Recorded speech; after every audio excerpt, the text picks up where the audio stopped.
minutes, and second one about 30 minutes. All right, so with that, it's over to you, John. You can hear me fine?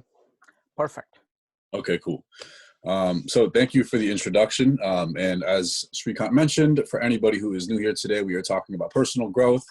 And this series, I typically try to extract principles or precepts out of work of philosophical texts or self-improvement texts or fiction or classics or things like that. Today, we are talking about Jorge Luis Borges and his probably most widely known short story, The Immortal. It's only about 15, 20 pages, and it's a fictional story in nature. Today, we are going to go over 3 aspects of this entire discussion. It's going to be structured as first, as the investigation. So we're going to look at pretty much a summarization of the content in The Immortal.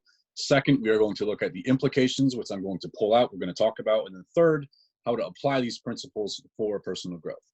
So with that said, first and foremost, the investigation of the text. So a recapitulation of the whole story, like I said, it's rather short. It's probably 20 pages, and it's about a Roman military officer who is approached in the desert by presumably one of his soldiers, and his soldier is wounded. He's riding on a horse, and he's talking to this Roman military officer, seeking the quote unquote secret river that purifies men of death.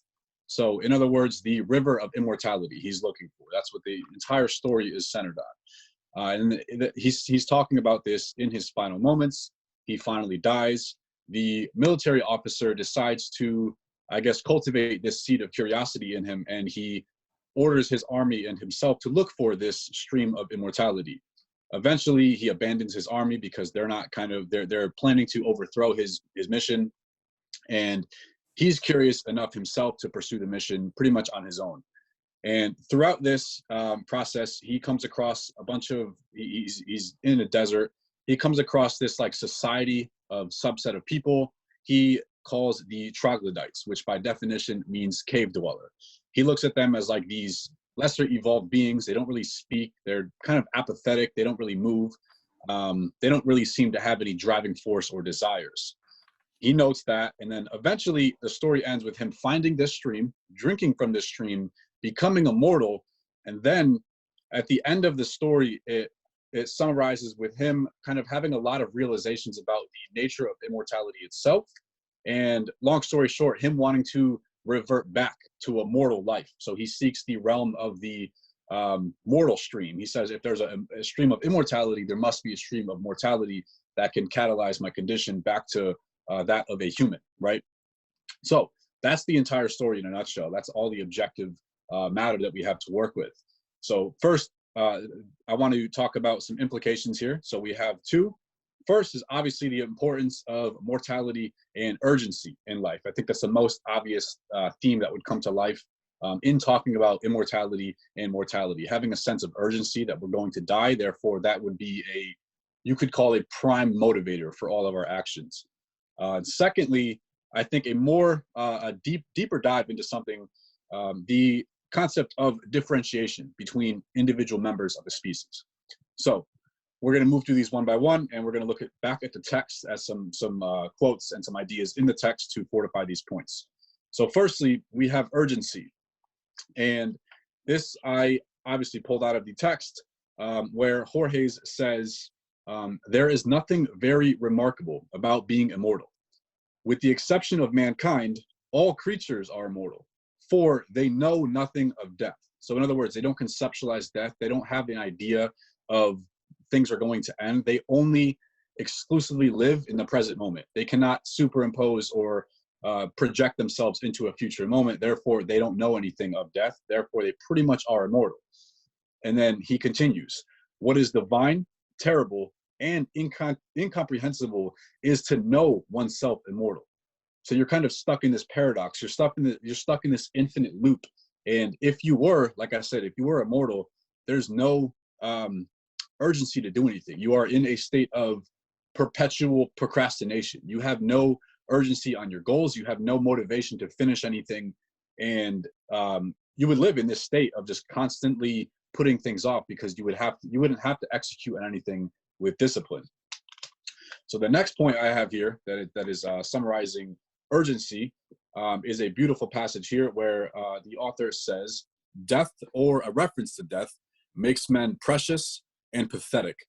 Their ghostliness is touching. Any act they perform may be their last. There is no face that is not on the verge of blurring and fading away like the faces in a dream. Everything in the world of mortals has the value of irrecoverable and contingent." The most important word in that sentence there is value, because if it's transitory, if it's fleeting, if it's here and then gone, it's either valuable in and of itself, or it's valuable in the sense of a memory. But that's only tied to a limited temporal duration, right? So it's, in other words, it's passing, it's transitory, it's not infinite. If it's infinite, it doesn't have any value because there's no differentiating state of possessiveness and state of lacking it. Therefore, you can't contrast those things. And then he ends this paragraph with, nothing can occur but once. Nothing is preciously in peril of being lost.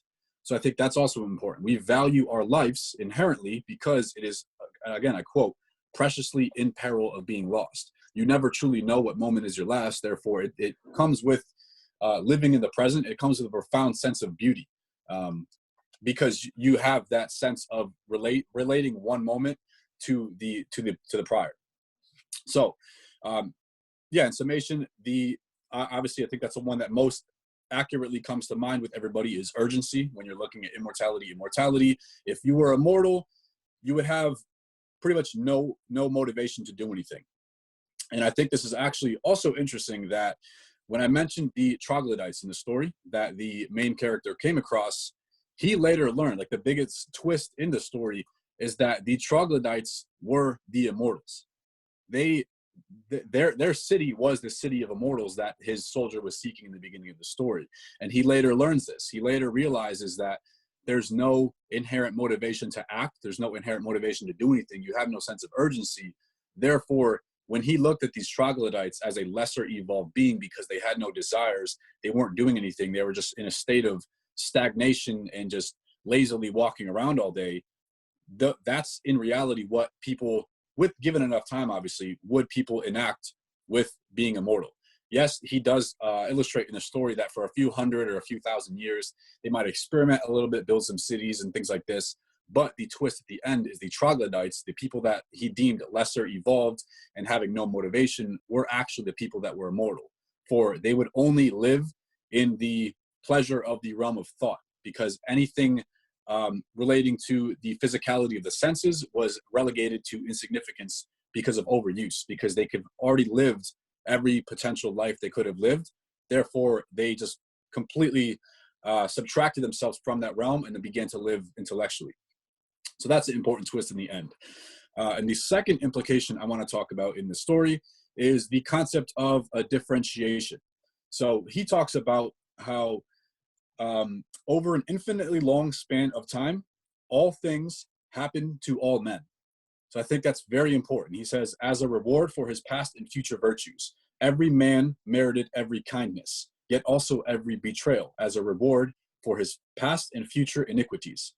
And then he talks about kind of the game of probabilities and the game of chance, and kind of the concept of lottery or luck. And there would be no differentiation between the individual members constituting a species, because if you take a physical coin, you flip it enough times, you're going to have equal probability heads and tails. The same thing with the dice, same thing with everything. Whereas the lesser times you do that, if I only roll a dice 3 times, I have wildly differentiating a body of statistics and a body of data, because that's kind of attributed to a realm of mortality. There's only a limited times I'm going to roll this dice. Whereas if I have an unlimited time to roll these, everything can happen. So he looks at this in a sense of a lifespan. If you roll a dice and you look at a lifespan, every single life that can possibly be lived, contingent upon its variables, each immortal would live. Therefore, the second point, he says, no one is someone. A single immortal man is all men. And then he continues, I am a god, hero, philosopher, demon, and world, which is a long-winded way of saying that I am not. So if you are everybody, you are nobody. there's no sense of differentiation between the individual members of a species. And another twist in the story, again, I would definitely recommend this. It's one of my favorite short stories by Borges. Another twist in the end is that when the main character, the Roman military officer, was embarking on his quest to look for the city of immortals, he was followed by one of these troglodytes, and he actually referred to him as a dog because he was just following him around. He wasn't speaking, he wasn't interacting with him. He said by the time the story was over, he wanted the troglodyte to at least be able to remember and echo back some words or sayings. And then he named this troglodyte Argos, which was actually the dog's name in, I believe it was the Odyssey written by Homer. And then he referred to him as Argos, and he didn't think the troglodyte was conceptualizing anything. And the twist in the end is that troglodyte that was following him around, he recognized the word Argos because that troglodyte was Homer. He said, oh, Argos, as in the story of the Odyssey, the dog. And he's like, yeah, it's in the Odyssey. Do you remember that book? He's like, yeah, it's been at least 1,100 years since I wrote it, so I don't really remember that much. But that was a very interesting twist, and then that's the catalyzing period that got the main character to realize that he doesn't actually want to be immortal. And this was already after he drank from the stream of immortality. So I think that's a very interesting point to think about, that if you live a life of immortality, you are all men. And by the same token, kind of paradoxically, you are no men because you have no differentiating factor. You have nothing to set you apart from all the individual members in the species. Especially important as there was a city of these troglodytes. So there was a multitude of these immortal men that were living lives, but again, there's no differentiation between them. That's why the main character looked down on these people condescendingly in the beginning of the story. And those two twists were very important, and they got the main character to realize he doesn't actually want immortality. It doesn't make you value anything, because he started to look at the sacredness and the profound limitations upon life, making life worth living. So those are the two implications summarized. Again, urgency, obviously, if you have no underlying end to something, that means you're not going to take action. You have no motivation to act. You have no desire. And number two, there's no differentiation. So you have no inherent value as you are. So moving on to the third point in this discussion, I want to talk about the application. And I think obviously going off the last point we were just talking about of differentiation, I think an accurate action step we can take is to accentuate our idiosyncrasies. So look at something that inherently makes us unique from everybody else. I think that would be our essence, if you will, or our true innate character.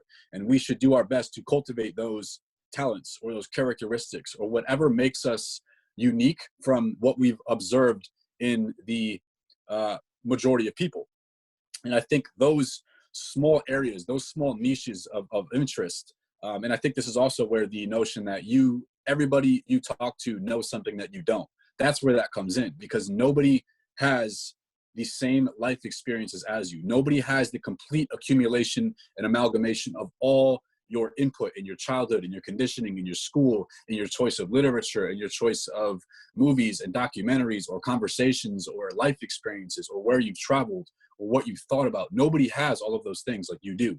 Therefore, you have innate value if you look at yourself through that lens of what makes you unique. And I think we should cultivate what makes us unique. I do think I do think everybody can do something better than somebody else, if that makes sense. So I think everybody has an inherent combination of talents, and this could be, you can look at this from multiple realms. You can look at this from genetics, you can look at this from conditioning, all those things I just mentioned, all your past experiences, your insight, your wisdom, your perspective of looking at things, your knowledge, your intellect. I think everybody has something that they can do better or more efficiently, or if not better, you can look at it in a different perspective, a different way of somebody else. And I think there's inherent value in that, right? So if we're trying to get to mathematically the sum of 6, I can say 5 plus 1, you can say 4 plus 2, somebody else can say 3 plus 3, right? Somebody else can say 5.5 plus 0.5, right? There's a bunch of ways to get to the same result. And I think there is inherent beauty and creativity in each way of doing these things. So Another concept that I have is actually from Jordan Peterson, which I always love the way he phrases these things. Look at yourself as a puzzle piece, as like a node in a network. And when you do this, you realize that you have actually a lot more power than you give yourself credit for. And what he means by node in a network, you look at this as if you're a physical node in a network, let's say you have, let's go with Dunbar's number, play it safe, only 100, 120 people in your immediate environment, right? We know it's a lot more than that, especially with social media and Facebook and in the age of information now. But even if it was simple, let's look at Dunbar's number, let's look at 100 people. Okay, you know 100 people, which means you are a node, you're connected to these 100 people. Each one of those 100 people are connected to a probably minimum of like 98, 97 other people. Yes, there is a little bit of overlap, but you can guarantee they know people that everybody else doesn't. So with that said, this is where the whole notion of these 6 degrees of separation comes in. You have influence over literally the entire world. If you look at it in the correct manner. Again, we cannot completely conceptually track the confines of cause and effect. That's way too complex for our limited human consciousness and understanding. But infallibly, every single cause returns an effect. Now, we can't really conceptually trace all these, but if you do your best to act as an example of virtue, of strength, of character, of looking at your inherent idiosyncrasies and values and cultivating those and living as an example when people are watching you and acting as if people are watching you, you can inspire these people without even realizing it. And then they go on to lead lives of inspiration and being a node and being an example in their network. And infallibly, immutably, you have literally changed the outcome of the world. But you might not just conceptualize it this way. Of course not. It's very difficult to track cause and effect. But I do like the philosophy behind that notion that Jordan Peterson was talking about. Look at yourself as a node in the network, as a puzzle piece in the map of humanity, if you will. So yeah, to serve as an example, serve as a example to empower yourself and look at your inherent strengths. I think that's a good summary of how to apply some things that we can learn from this story of the immortal. So look at what differentiates you from a lot of the people in your circle. And I think that fact that you are different in those realms, I think we should accentuate those. I think we should emphasize those. I think we should cultivate those. I think we are different in that specific realm for a reason. And we should deliberately try to bring the best of that out. So yeah, thank you. We're going to probably move on to questions now. I'll have Shrikant say a few words. Yes. So I'm going to start. As there are not that many questions already lined up, I'm going to take the opportunity of asking my question first. Okay. But folks, please keep on, either you can type in your question or you can type in exclamation mark in the chat, or you can raise your hand in the Zoom app. All right, so my question is, one of the techniques that I find very useful, I learned from Charlie Munger. And Charlie Munger says, always invert. Whenever you're trying to examine some principle or something, just look at the inverse of it. So what would be the inverse of immortality? It's like, if you knew that you were going to die in an hour, or if you knew that you were going to die today, so what would your life be like? If you knew that you were going to die today, what would you do? How would you act? Go ahead. You're asking me that question? Yes, I'm asking. If I knew I was going to die in an hour. Yeah, I mean, no, but I mean, the principle is that if you want to see immortality destroys urgency, destroys any reason, especially if you kind of combine immortality with indestructibleness. So like there is no condition that can really hurt you or anything negative. Yeah. Then you've just then lost every possible motivation for action. So if you reverse that, reverse condition, if you kind of look at the inverse of that and say that, okay, now I'm going to die in an hour, or I'm going to die today. Okay. How would that focus your mind? How would that give you the urgency that you need? That's a good question. I would intensely. Yeah, go ahead. Right. I would immediately try to jettison all superficialities throughout my daily routine, and try to look at myself. I look at my life philosophy like this. I think everybody has the potential to be a living example of something. What you are a living example is your choice. And this could be being a living example of the power of overcoming dismal circumstances that you were placed in at birth. Because this could be the power of overcoming detrimental family situations. It could be the power of overcoming poverty, of ill thought, of self-destructive philosophies, whatever it happens to be. I think everybody has the potentiality to be a living example of something. So the question becomes, what are you a living example of? And you have to question yourself. You have to have a lot of self-awareness and courage to introspect into your conditioning, into your traumas, and look at all of your idiosyncrasies. And again, the unique thread throughout your course of history, throughout your story, and look at the examples. And I think I always say this because it's one of my favorite ideas. You are only as strong as what you've overcome. So look at all of your wins. Look at everything that you've surmounted. Look at all of the obstacles you've overcome and craft that into your story. And that is who you are. That is what you are on paper. Because if you're dying in an hour, that's the only thing you have left is your example, is your idea, is what you exemplified throughout your time here. Thank you. So next up is Ina, and after Ina, it is Darius. Ina, go ahead. Hi, can you hear me okay? Yes. Yeah, great presentation. Thank you so much, John. I just wanted to ask you, I mean, I read the story, but I don't see anything like wrong with immortality, because he said that like fear of death make man like fearful, and I don't think like that fear of death adds anything to the life. I think it makes people petty. They're like always afraid. They try to survive.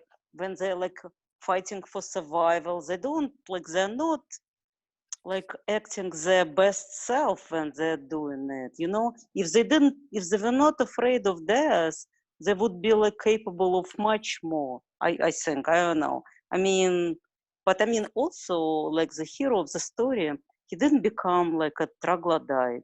He was like a Roman warrior, right? And then he lived a very interesting life. And after this, he only like died in 1929 or something, right? When he went to find this river of death, he didn't look for it like earlier, right? And also, I think he was like a Ulysses, because he is like meeting a home. It means that he like was like in Ulysses, like looking for the stuff. So I mean, he didn't have such a bad life. I think, I don't know. Maybe I'm wrong. Yeah, I mean, but I'm just looking at it in terms of extrapolating. And the final paragraph, I think, exemplifies this very well. He says, I have been Homer. Soon, like Ulysses, I shall be nobody. Soon I shall be all men. I shall be dead. I think that kind of summarizes everything. He says, I shall be nobody. He doesn't like recapitulate over the course of his life. He says, yeah, I was this person. I did this thing. He does explain objectively what he does. But I think subjectively, in this entire exploration, when he's describing his life, I think he was always looking for the river of mortality and was trying to revert his original decision.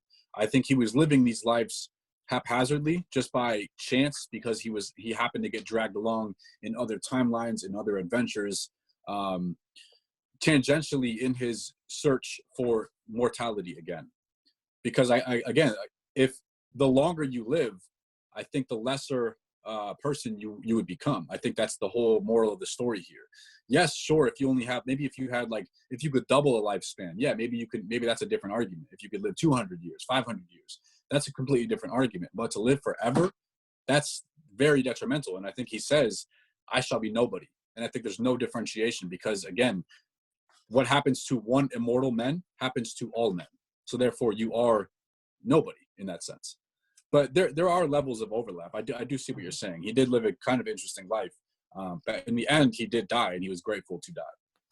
Okay, so it's going to be Darius, Anna, and Victor next. So Darius, go ahead. Yeah, hi everybody. I never actually got a chance to read the story myself. I just skimmed Wikipedia. I couldn't really find a good online resource. But I guess my take is, I think I agree with Anna in that immortality is not necessarily bad. I think as human beings, we all know finality is inevitable. So we're forced by necessity to try to make the most of that finality. But immortality in and of itself is not necessarily bad. I mean, I guess an example that would go well with this story would probably be, everyone here watched The Simpsons? Like, Homer Simpson would be the guy from The Immortal. He's done pretty much every job. He's pretty much done it all, but somehow he ends up in his old homeostasis of living at 742 Evergreen Terrace, working for Mr. Burns in Sector 7G with his know-it-all daughter and his Dennis the Menace son and his enabler wife. Nothing really changes for them in Springfield, but the rest of the world does change. But I think... Okay. Go ahead, ask a question. But as far as someone who could be immortal, we're only looking at it in the context of like a Solomon-esque negative where, sorry, that's my alarm, where you've seen it all, you've done it all, but if someone is technically immortal, they would get the chance to see human evolution. They would get the chance to see human progress. I mean, yeah, there's no one alive who's ever lived in the Dark Ages up till now where we might have flying cars. All right. So let John respond. Let's try to keep the questions brief so we can get to as many questions as possible. John, go ahead. I see what you're saying. I just look at it in a sense of like his argument of, if people don't like surmount all of their obstacles and completely actualize their self-development in terms of Maslow's hierarchy of needs within the confines of the 100 years they have here, they will never do it, and no matter how many years they're given. So I look at that as an argument as well. You look at the sense of people don't completely capitalize and utilize the 100 years they have here. So what right do they have to earn to have the privilege of an extra 500, extra 1,000 when they can't even utilize the 100 they have here correctly? That's my perspective on it. Shrikant, you're muted. Sorry about that. Next one up is Victor. Victor, go ahead. So what I'm sensing is perhaps we're not looking at the irony that was the intention, that was the key intention of Borges here in our way of conceiving of the immortal. First of all, you cited the phrase, no one is someone, a single immortal man is all men, okay? There was no Homer. Homer is an idea. Homer is the end of a bardic tradition, right? The Iliad and the Odyssey are written in a number of quite distinct dialects from Asia Minor. So Homer is no one, and yet Homer attains to immortality. He is placed by Dante, for instance, in limbo, just outside the rim of hell, along with the virtuous pagans, right? That's one thing. So there is there's also that idea that a single immortal man is all men. Well, Joseph Kartophilus is from Smyrna, which is in Ionia, which is the main dialect in Homer. And he's a rare bookseller who is selling the Pope's Iliad. And so he is indistinguishable from Homer. Marcus Flaminius refers to himself as Homer. And Borges is playing a game with us throughout the entire thing, seeking to achieve immortality.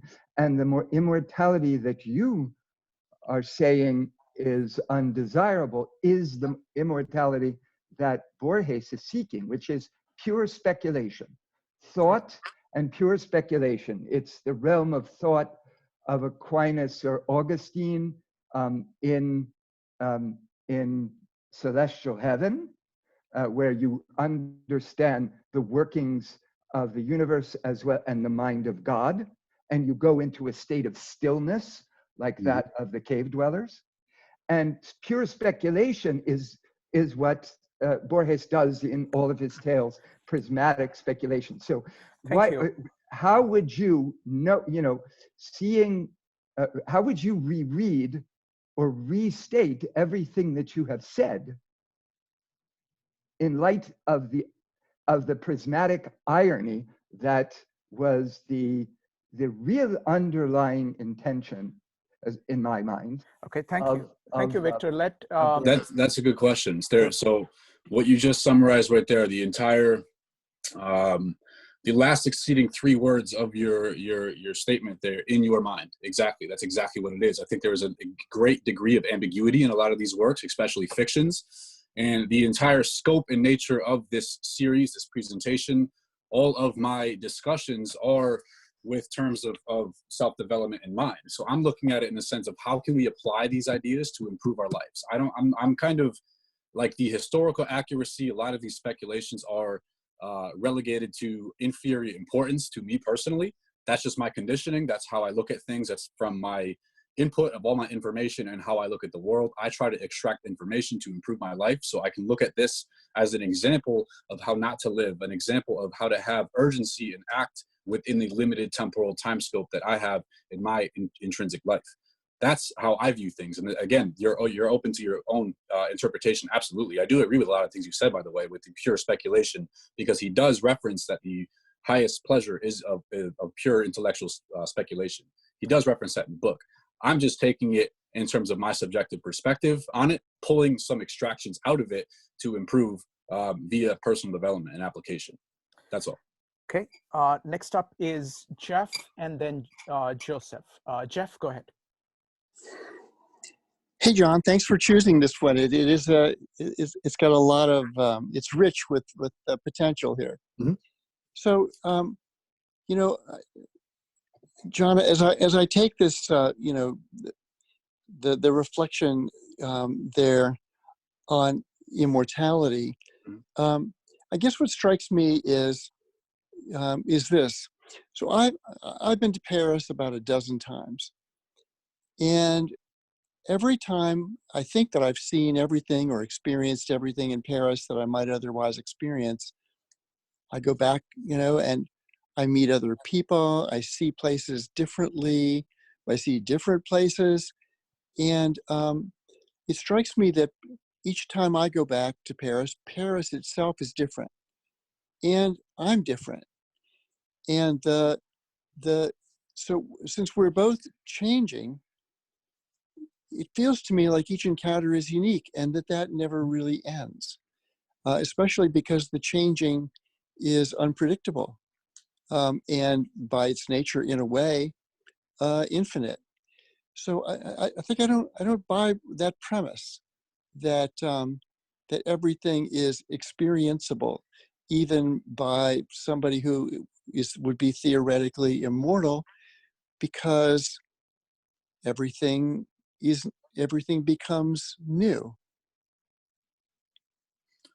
I agree. I do see what you're saying, because there's a sense of, I think what he could have meant more is everything happens to all men in the terms of their individual like inner world of psychology, right? So you're going to experience all of the temperaments and all of the personality types and all of the perspectives that a human can perceive. I think that's more so of what he meant, because I do agree with you. You can't be ubiquitously all over the world at all times, throughout all eras and all cultures and all like unfoldings of civilization. I do agree with you there. And those things are subjective in their own. They are their own unique like habitat and experiences and environments. I do agree with you. But I'm thinking more so in terms of, and I think maybe that's why he brought up the example of troglodytes, and they kind of live a very lazy and apathetic life. And they only, as Victor was brilliantly like encapsulating, they only lived in this world of thought. So maybe that's more so what Borges was talking about when he says every man experiences all of what man could experience given enough time. Maybe he only meant in terms of his intellect or in terms of his perspective or his beliefs or his ideas or his imagination, maybe. I agree with you, though. Well, so I see the distinction there between, Paris as a place, and a person existing in time. But I would just say that, at least thus far in my little life, thus far, the number of things that I've been able to imagine and the number of things that I've encountered in others that they've been able to imagine has resulted in encounters that are adequately unique as far as I can see, and have more potential for diverse experiences than I might otherwise imagine. In other words, more unpredictability on all sides, so that I'm not really sure exactly if I buy it, but I see the difference. Yeah. Okay. Did anybody have a question? Joseph, Joe, did you have a question? No, not at this moment. I'm sorry. Okay. All right. Anybody else has a question that they would like to ask? You can just raise your hand, or I do. Go ahead. There's this other issue, which is really key here, which is the idea of Nietzsche of the eternal return, and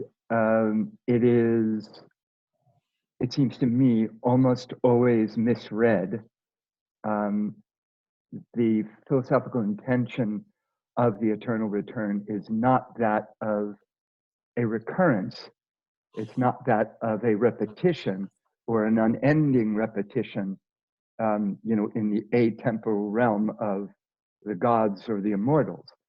It is rather it's actually the opposite. What returns, what recurs, is uniqueness. What returns or recurs is becoming. The idea of the eternal return in Nietzsche is that of the being of becoming. It is becoming that returns. So he is toying throughout the entire tale with the notion of, there's nothing new under the sun.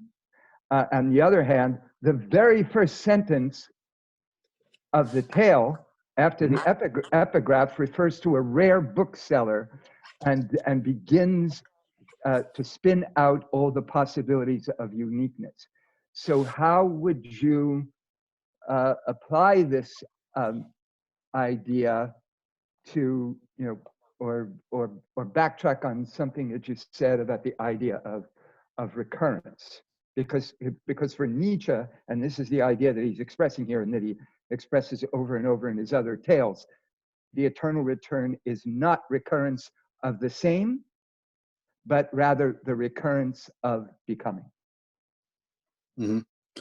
So I'm not sure I completely understand the question, but I don't know that it exactly, I'm sure in a way it's symbolically represented in this story, but there is a differentiation between, like, for example, Nietzsche's idea, it's in the sense of an individual lifetime.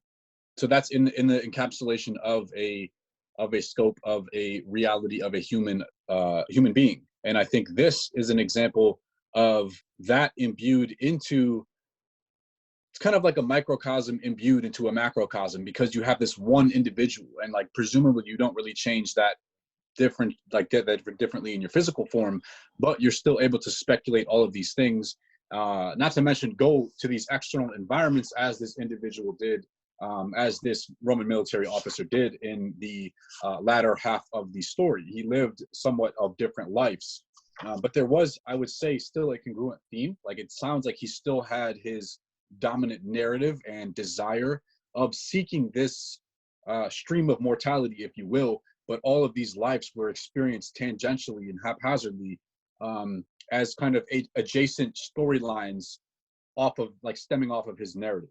That was my analysis from that. John, let me ask it in another way. So you've looked at Nietzsche, and you looked at Nietzsche's concept of eternal recurrence. Can you go ahead and talk about what that concept means to you. So eternal recurrence, I believe it was in the Gay Science. I haven't actually read it verbatim, but his like the conceptual idea behind it, it was that a demon, I believe the story goes, like a demon comes to you in your sleep or something like that, or in a drowsy state, and it whispers to you, okay, everything that you've encountered in your life thus far, time in a sense is very circular, like the mythical tale of the Ouroboros eating its own tail, and everything that has happened will happen again. In other words, it's not really, there's not going to be anything different. You're going to live this life over and over and over.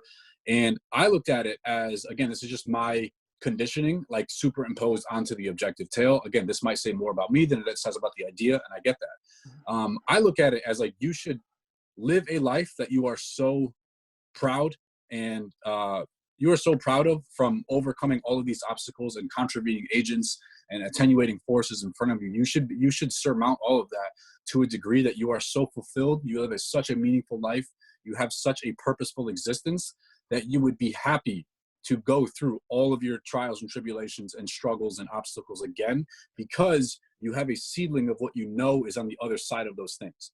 So it's like, if I had to revert my life, like in other words, I should be so happy with my life right now, I'd be willing to start over again and go through exactly every single obstacle, every single betrayal, embarrassment, negative social situation, exploitation, you name it.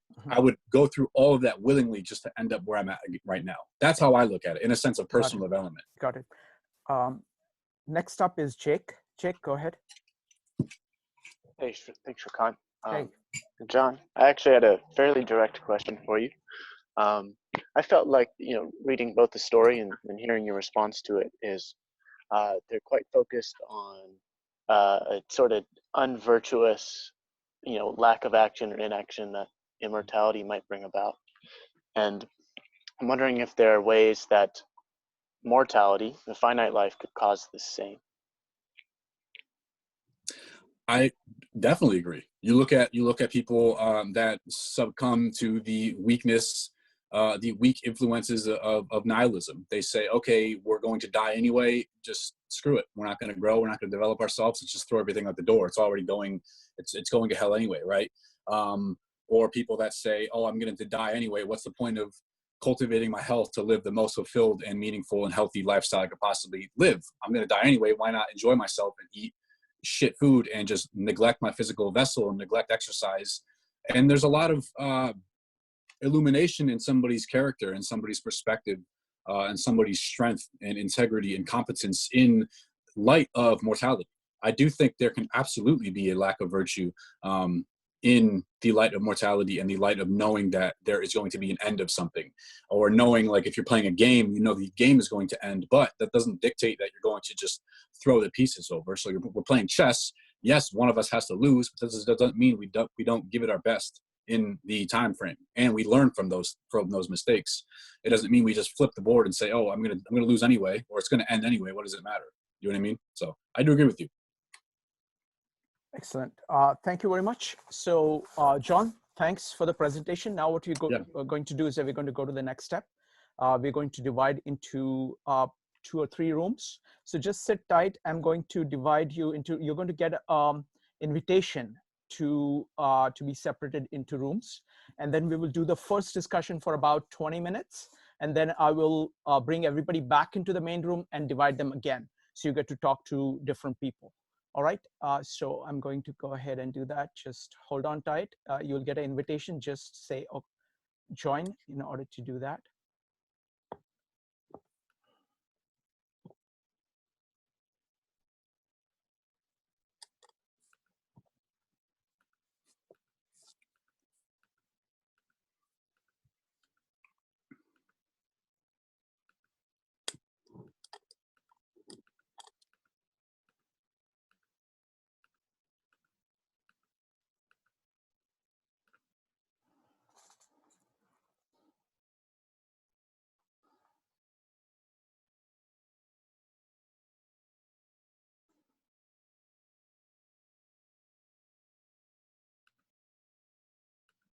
Who's in here? Okay, cool. So if anybody wants to talk, I do still see a few people that are muted. You have to manually unmute yourself if you wanted to talk. I do see a few new faces though. Can everybody hear me? Yes. Okay, cool, perfect. Yeah. Yeah, so I do see a few new faces. This discussion is with the intention and motive and purpose for like deeper investigation, deeper analysis. Maybe you had a question that you didn't get a chance to answer. Maybe you want to talk about some other themes that you might have got from the story itself, if you've read it, if you haven't. Or maybe you disagree with something, by all means. I just have an open question for the group. We can kind of start with this narrative and then explore from there. Would anyone, with this whole like presentation in mind, I wouldn't want to, but would anyone still want to be immortal in the sense of the word? Why and why not? I would say that I would not want to be immortal. I always think I'm 62 years old. I just had a birthday. And I hear people sometimes saying, oh, if only I were 20 again. Mm-hmm. And for me, I love being that current age that I am whenever that happens to be. Mm-hmm. I don't have any desire to relive something because that was the moment and I enjoyed that moment. And I also think of the idea of be careful what you wish for. So if you wish for immortality and you get it, it mm-hmm. could be a curse. Just like the Midas touch, turning mm-hmm. everything to gold, that sort of thing. That's good. I agree. I think you have a very healthy perspective toward time and toward age. I do admire that. And I do agree with you. And I think that's kind of what the main character went through in this story. He was approached by his wounded soldier who was seeking the river that purifies men of death. Admittedly, probably in a time of crisis. It did explain that the guy was like really wounded and bloody on his horse. So he probably just didn't want to die in that moment, which is kind of understandable. But the main character, he was fine. He was healthy. He was young. He was competent. He was still curious. And he's like, no, I want to find this river of immortality. And then eventually he reverted his decision. He's like, no, this is terrible.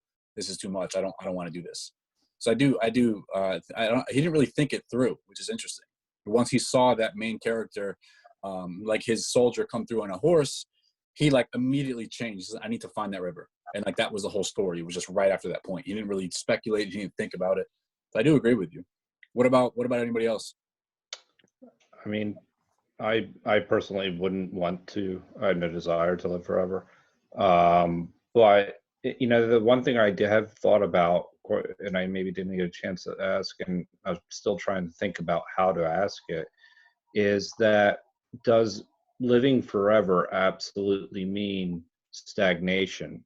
In that, you know, people can change and maybe their biases can be overcome with, you know, since we have such an inherent bias in us that, you know, over time people can start to, you know, maybe develop things like empathy like they never had before over many lifetimes, because it takes that long to take to achieve that. So I mean, I'm trying to phrase the question correctly, you know, or in a coherent way, but I thought about the idea of immortality and stagnation and wondering if they are necessarily the same, because a lot of people say yes, you know, death is life's change agent. You know, it's a very powerful thing that, you know, you're going to die someday. Therefore, you know, creates the sense of urgency that you mentioned. Mm-hmm. But I don't know if I can definitely say that with unequivocally that it is a stagnant thing, because there's wisdom on the other end. So yeah, I think, and this is my perspective, I think it is inevitable eventually. Right. So I do agree with you in a sense of like, yes, we're going to develop our traits. We can cultivate our weak points, our blind spots, etc. We can develop empathy, develop compassion, live a life completely polarized from the first life we had when we were mortal, etc. I do agree with you. Eventually we would get there. But after that, like I said in the story, what happens to one immortal man happens to all men. So eventually you would literally become every every possibility on the spectrum of like intelligence and madness and depression and exuberance and joy. Do you know what I mean? Eventually you would be all of these things.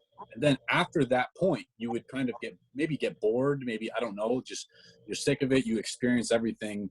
And then you're like, okay, there's no differentiation here. And I think there is inherent value in having a life that you can kind of take that whole spectrum of emotion. And if you could, maybe this is like a good framework on how to live a fulfilled life, is like, if you could take that whole thing and kind of condense it into the scope of one lifetime. Do you know what I mean? Right. Develop your repressed traits, like look at your conditioning, look at what scares you and do that, and kind of develop what you're neglecting.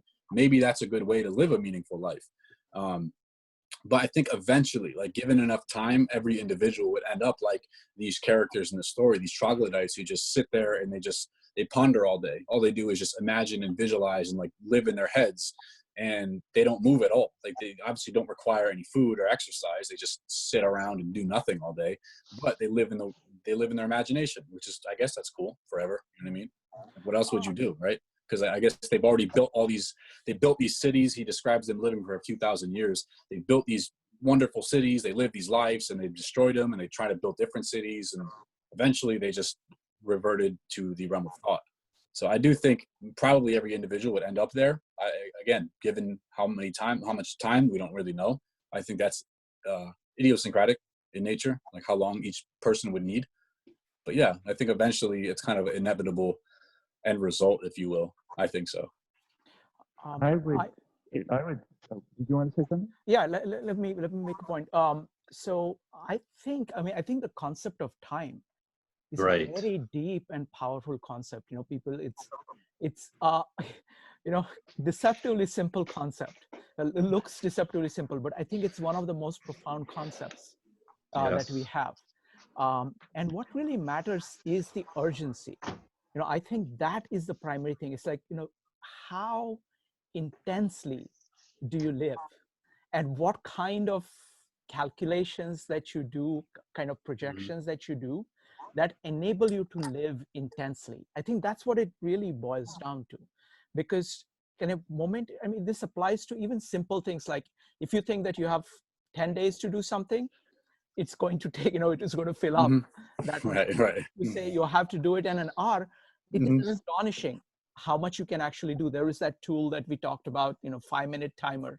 It's like when you say, okay, I'm going to do something in 5 minutes, it is really astonishing to see how much you can end up doing in 5 minutes. So I think it's all about kind of setting your own expectations so that you're living intensely. I also like Nietzsche's point, about eternal recurrence, as I understand it, is that you should be doing something which is like a cycle, which is causing growth so well that you could be doing that cycle as many times, and it's going to produce amazing results. So it seems like it is static, but it is actually tremendously dynamic, because it's a way of getting that cycle right so that it can be repeated. It can be repeated to good effect. Having said all of that, I don't think of this as a real question. I want to live as long as I possibly can, in a healthy way. I think the world is amazingly fascinating, and there is a lot we can do, and I would love to do as much as I possibly can. So that's how I would answer it. But I think the more important thing is that I don't think it has to do with the length of people's lives. Yeah. It's a question of how intensely are you doing things. Yeah. So I've got an answer. Go ahead. So I want to say two things, and I want to make it relatively brief. But the first thing is thematically appropriate, and the second thing is a literal answer to the question asked at the beginning. But the first thing, which is, I think that we very much are living in a society of troglodytes already. I think that and it's a funny thing to say, yes, but I mean it, because we have this failure to individuate. We are connected online like we are doing right now, but the the North American part in the global economy is the consumer side of things. And so there's a service industry, and we consume media at such a rapid pace. We've got the Netflix binge where we can't get enough of all of these emotions, you know, because that's what you're buying. You're buying a narrative, a set of emotions packaged in a narrative framework. And we will sit and we will binge Netflix. We will finish a video game. We will watch everyone's content on YouTube. And so it's this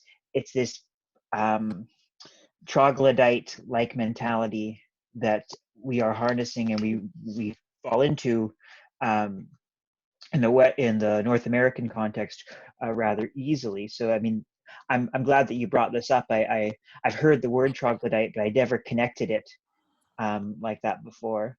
The second thing I want to say is a literal answer to your question, which is actually less interesting, which is no, I wouldn't want to live forever, but not for any of these existential reasons that we've brought up.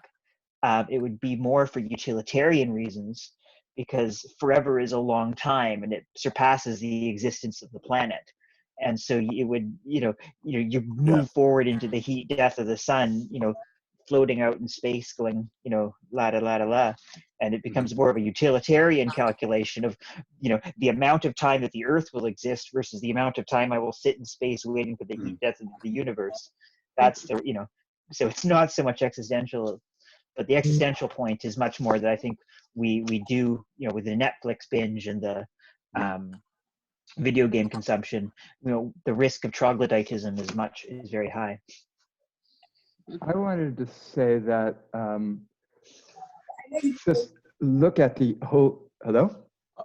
Yeah, I can hear you. That's fine. I wanted to look at the whole folks, issue I'm just going to mute everybody except the person who is talking to improve the quality of the sound. So if you could just mute yourself, that would be great.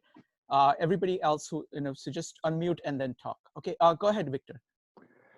Okay, I think the notion of immortality that comes from religion, I happen to be an atheist, but I think the notion of immortality that comes from religion is an expression of an idea of supreme hubris.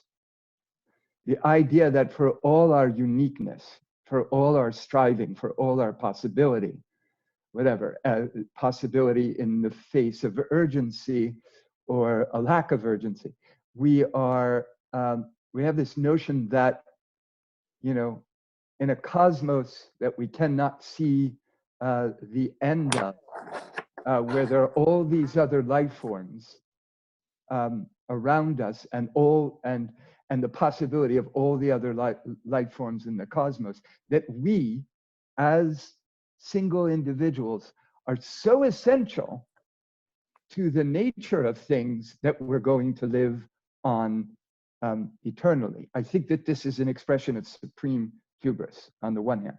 On the other hand, from a philosophical point of view, as an atheist, let me be a little poetic at the same time. I think we are eternal. I mean, at this moment, I'm breathing in 6 atoms from the dying breath of Caesar. And 2,000 years from now, if we still have human beings, someone will be breathing 6 atoms of my dying breath. Okay, I am made of hydrogen atoms that came from, assuming there was a Big Bang, that were initiated with the Big Bang. Most of the rest of me is star stuff, which was made out of supernovae.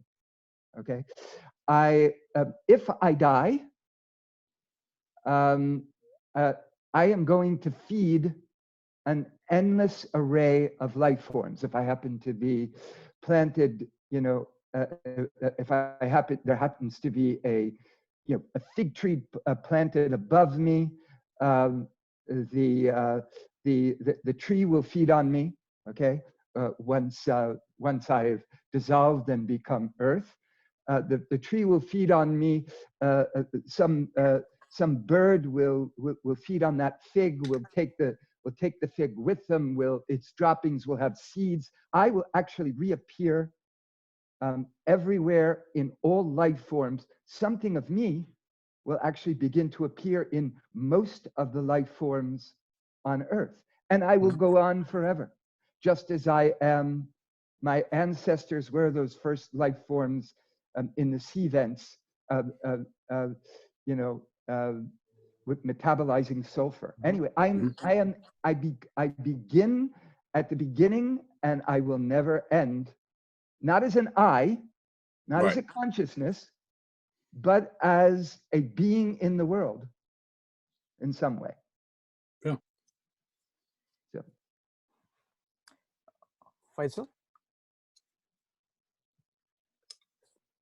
Yeah, sorry, I joined a little bit late, so I didn't hear the first, let's say, 10, 15 minutes of your presentation, John, but I was interested in like what you guys said about the troglodytes and, bringing in the idea that, troglodyte as, beings that are remote, they're sort of like living beings, even if they're immortal, they're sort of separated from the rest, and they're sort of remote in their being, and that could explain as well their sense of apathy and their sense of have seen it all, after having lived so many decades or thousands of years. And that's what I'm just wondering about, whether we have to also kind of bring into the context of one being, and one immortal within a system of beings that are mortal, because humans are humans also because of their mortality, and that's what that's what makes us humans, but also that's what we relate to in nature in general as well, because we're surrounded by living beings that live and die as well. And that's why I'm just kind of concerned about that aspect of the mirror with with nature in general, and that sense of remoteness that that kind of extrapolate the idea of immortality. Yeah, well, there was actually a aggregation of troglodytes in the story. There wasn't just one or a few. There was like a city of immortals, he called it, and they were very detached from each other socially. He referenced that there was no pity. That was an emotion or a state that was pretty much extinct. He described this one setting of there was like these kind of like graves on the side of a mountain, like a few feet deep. And you could experience these physical sensations of like exhaustion and hunger, or being physically overwhelmed or unable to move, because this setting was a desert, obviously too. He referenced one point in the story, you would have to sit in this like coffin like grave almost in a desert, exhausted, like dying of, not literally dying of thirst, but obviously very thirsty. And he said it would be 70 years before one of these members would throw you a rope. And he did eventually describe as well, when he was being followed on this journey by one of the troglodytes, when he was like in agony for 70 years, he was begging them to kill him, and they wouldn't do it. They were just like completely apathetic toward him. So they do have a sense of like differentiation between the individual members of a species. They don't really interact with each other as much, I would say. As Victor pointed out, they pretty much live in pure speculation, pure thought, because with enough time temporally, you would experience all of the physical sensations that you can. You would experience all of the psychophysiological states that you can, in terms of anger or excitement or enthusiasm or joy or exuberance, and none of those things would be worthwhile anymore, because you've already had them so much. You've already had them to such an extreme of either side of the spectrum, and they wouldn't interest you anymore. Therefore, you would relegate to, or maybe not relegate, maybe promote yourself to the realm of pure intellectual speculation, depending on your perspective on it. I'm still, still kind of thinking of the idea that, because we still think as human, regardless of our, of how we look at systems, or, we look at psychology, and, and in the story, and, this idea, that because we're human, and because we think as human in our sense of mortality, whether we're not extrapolating on this idea of, of emotions, and, and you know, and in some ways, you know, their sense of, you know, their sense of having experienced all these emotions, I'm just wondering whether that could not just be the fact that they have lost that sense of mortality, and because of that, they are not able to have a point of reference that's, you know, that we have as human. Yeah. And so that's what I'm wondering about, instead of that idea of, you know, of accumulation, which, you know, which like Srikant said, you know, it's an idea of time, you know, and every human being lives on a different timeline in many ways, you know, and so, you know, we see that in the animal world where, you know, we can't relate to a butterfly that lives 6 months, and we can't relate to, you know, to a turtle that lives, you know, 130, 140 years. You see what I mean? So I'm just wondering about that, you know, in that sense, what's your thoughts and what everybody's thoughts is regarding that. Yeah, I do agree with you. I think eventually you would lose that point of reference in terms of how you view existence, because there would be no like sense of one life. It would be just one eternal state of existence. And in terms of like, you're not going to look at it as lifetimes anymore. You're not going to look at, maybe like initially you'll say, yes, I have my life as John, as who I remember me to be with my experiences. And eventually, given enough time, maybe in 100 years, I might look at myself conceptually as a different person, if you will. And then eventually, with enough time, you might say, I've always been kind of in a poetic way, like what Victor was experiencing, what Victor was explaining. I've always been, I always will be. But in a sense of, obviously, in this version, with your consciousness, not just like not just in terms of a material essence. You know, I kind of, you know, give that. And sorry, I just want to finish one thing, and then sure. And then, because, you know, just that idea of like the person who is in the desert and look at the horizon, will at some point will just see the same thing, and you know, like you mentioned with the mind will just play with that idea of seeing the horizon. That's all. That's the only thing I wanted to add based on what you just mentioned. Wonderful. So it'll be Diana, and then we're going to shuffle the rooms. Diana, go ahead. Okay. Hey. So I don't know. I think I just want to take a moment to just like be super grateful for the fact that you guys are here doing this. John put together such an awesome presentation. So thank you, and Srikant, always super grateful to you. Thank you. So I always have a hard time with fiction. I think, John, you may identify a bit with this, and watching you kind of like go into this realm and present it in a way where I can actually identify with the themes, things that are going on, were super interesting. I've never really considered immortality this way.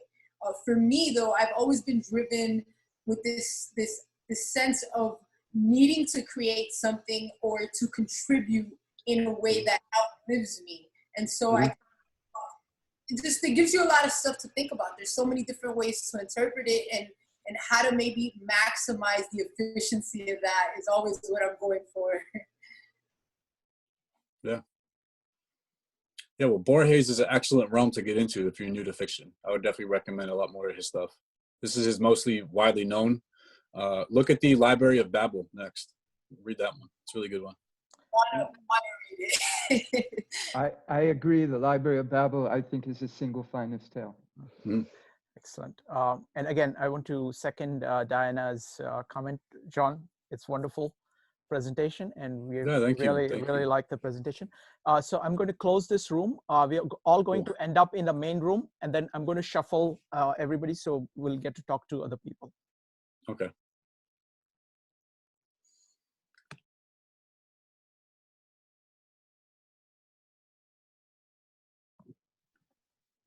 All right, folks, welcome back. As soon as everybody comes back, we are going to reshuffle, and we're going to mix up. Are you manually shuffling, or does it automatically? I tried it automatically before, but it always, if I do automatically, it always does shuffles exactly the same way. I was going to ask that. So I tried it twice before. Yeah. So now I'm doing I was going to ask. Yeah.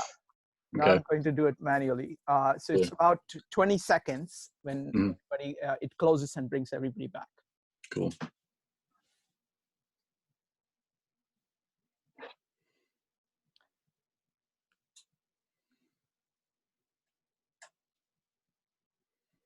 Welcome back, folks. Okay, I'm going to open up all rooms again.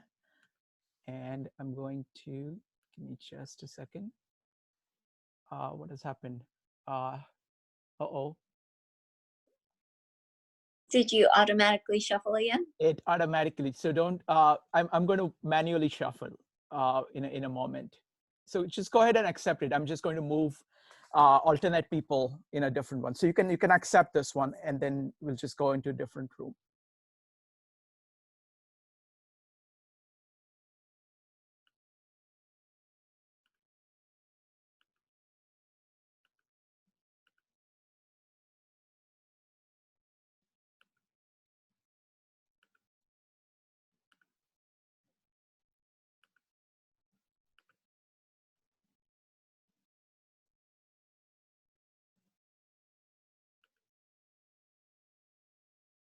Okay, this is good. This is good.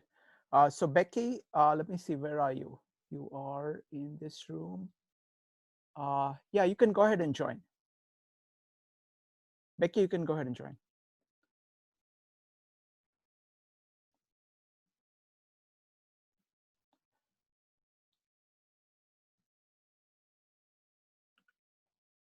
Understanding of the presentation and the concepts that I've established intrinsically that I pulled out. Would you or would you not want to be immortal? Why and why not? And anybody can just chime in. I can start. I would not want to be immortal. I already told the group, but I think that a big part of the beauty of life is that it is fleeting, and that we go through this beautiful cycle of coming from the earth and returning to the earth. And I think about so many of the things that I appreciate in life. I appreciate them because they are fleeting, right? Because they come and go. And like all these things that I've bought and that I claim to love that I always see, I don't even pay attention to them anymore. It's like the things that come in and out of my life. So yeah, I'm on the mortal team for sure. Yeah, who said that?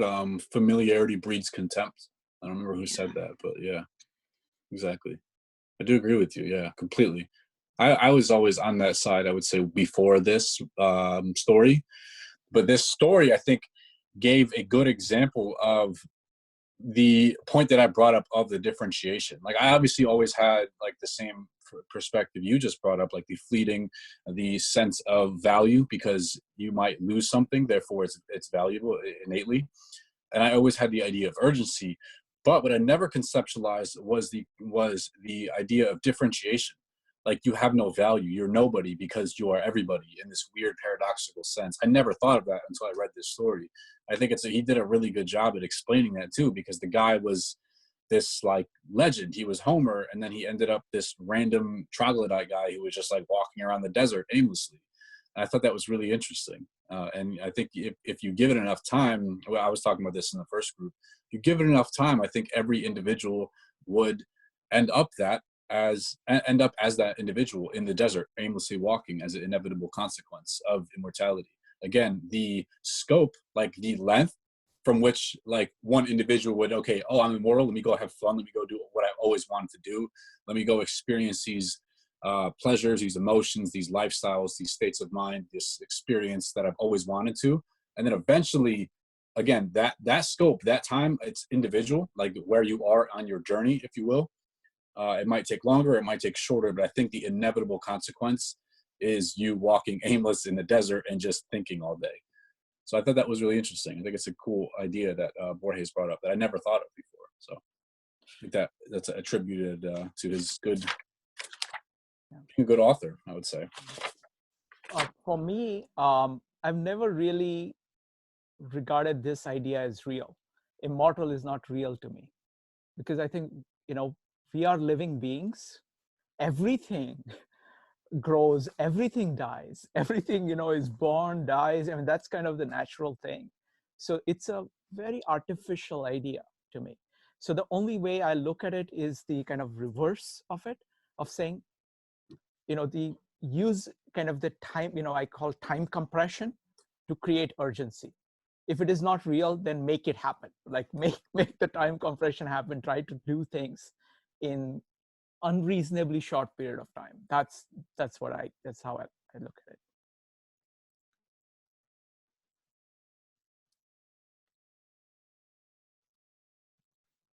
What about anybody else? Anybody else want to chime in? Would anybody here want to be immortal? I think that for at least for myself, that there's a huge part of us that yearns for some sense of immortality. And I had mentioned this in the previous group, like, why do we work so hard in our careers? Perhaps we'll invent something, perhaps we'll leave something behind for humanity to remember us, how we contribute to the society, or our desire to procreate and continue a part of us, or for us to invest in relationships so that when we do pass, there's a memory, there's an impression left of us. And that to me is like our way of yearning for immortality. And honestly, if I had a choice, I would choose immortality, because there are certain things that I see certainly mortality gives us the scarcity and the value of things. We have to prioritize how we go about using our time. But something like beauty and enjoying beauty, that doesn't really have any other purpose than to evoke inspiration. Like I think if I were immortal, I would spend most of my time just enjoying the beauty of what the world had to offer.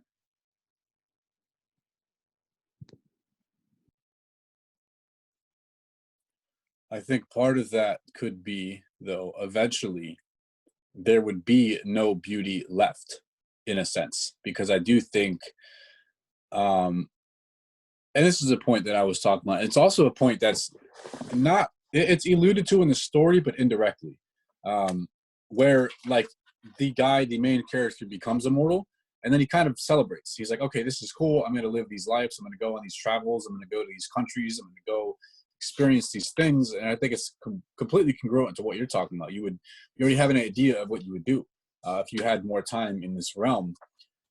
But eventually, I do think you would have already experienced all the beauty that you could. Not to mention, you would have to deal with the inevitable possession and subsequent loss of people that you love and care about over and over and over and over. And I think eventually you might even refrain from that completely, just because you wouldn't want to, like, you would see the inevitable outcome of like, okay, I would invite this person into my life, but I already know they innately have to exit my life, and I don't have to exit their life because I'm always going to be here. I can never cease. I can never cease to exist. I'm always going to experience this heartbreak, this betrayal, this immortality, this everything I love is going to leave me, but all I have left are the memories. I don't know if that would inherently be worth, and that's only one side of nature and one side of life, right? Is the people that you love. I don't know if that would be worth it after a while either. But would that argument still hold if immortality were true universally for everyone? That's completely different. I think it would, because I think that was captured in the story by the idea, or by the reality being a multiplicity of troglodytes. There wasn't just one immortal being. There was a multitude of them. There was an amalgamation of them. There was a city of immortals. And they erected this great city of profound proportions and beauty and exquisite architecture. And then they destroyed it and they ripped it down out of whatever that was inspired by, boredom, out of apathy, out of whatever it was. And then they made another one, and then they ripped it down. They made another one, they ripped it down. And given enough time, I do think, yes, it sounds appealing. It sounds beautiful in the beginning, like just being able to do whatever you want to do, not having the potentiality of dying. It sounds beautiful in theory, but I agree with Shrikant. It's a foreign concept. It's contrived. It's artificial. It's not real. It's not natural, right? It's unnatural. So in that sense, I do believe that everybody would eventually kind of retract and subtract themselves from the external world as much as possible, and then only dwell in their thoughts or memories or experiences or imagination eventually. I do think so. But that's just my take on the story.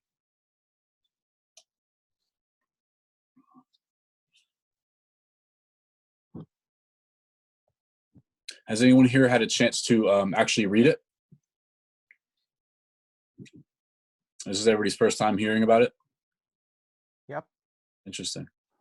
Yeah, I would recommend it. It's only like, it's literally like 5 or 6 pages, or like maybe 10 max. It's a very short story, but there's a lot of, like I said, implications. And this could only be my, as I said, with all of these presentations I've been doing, a lot of it is just me like superimposing my conditioning on self-improvement onto works of fiction. Like maybe somebody else can get a completely different thing, which would be lovely to hear about as well. So yeah, I think it's just like what I was able to extract from it is urgency and like a lack of differentiation between individual members that constitute a species of humankind. And I do think it was very thought-provoking. It was a really thought-provoking story. And I love how the character explored both ends of the spectrum, right? He had a life of mortality. He was this Roman military officer, right? He's around death every day, having an army. And then he sides with the spectrum on the side of polarity, and he says, I want to be immortal. And then eventually he lives all these lives. He describes his adventures in these countries, and then he says, no, I want to go back. I want to be mortal. I want to die eventually. So it's a really interesting read.